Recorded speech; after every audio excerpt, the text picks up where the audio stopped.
जनी जा कमाए कलकतिया राजा मारली सवतिया मतिया राजा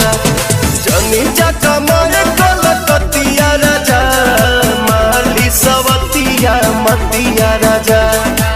लाली ओठ लाली कनवा के बाली सुम होई ना के नथिया राजा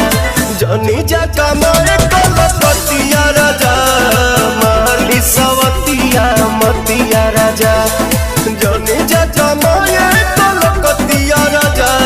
मारली सवतिया मतिया राजा।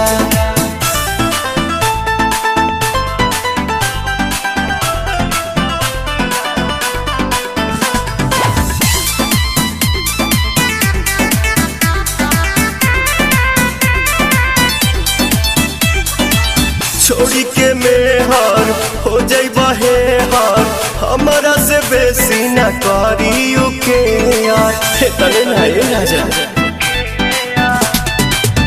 इज्जत के हानि करे पैसा जियानी करे केहू के न सूट बंगाल के पानी करे से जिया पटवा रात भर रोवा मन बना में हरी के बतिया राजा जनी जा कमाए कलकतिया राजा मारली सवतिया मतिया राजा जनी जा कमाए कलकतिया राजा मारली सवतिया मतिया राजा।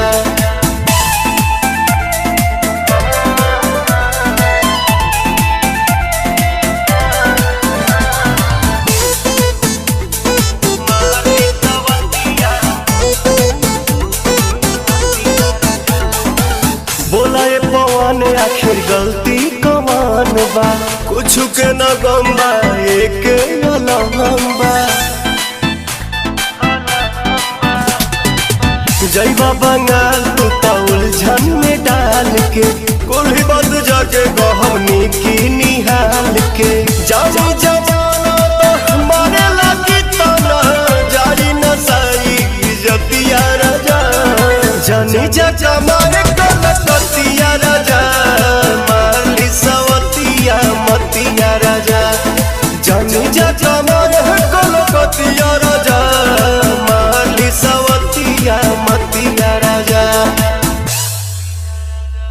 मतिया राजा।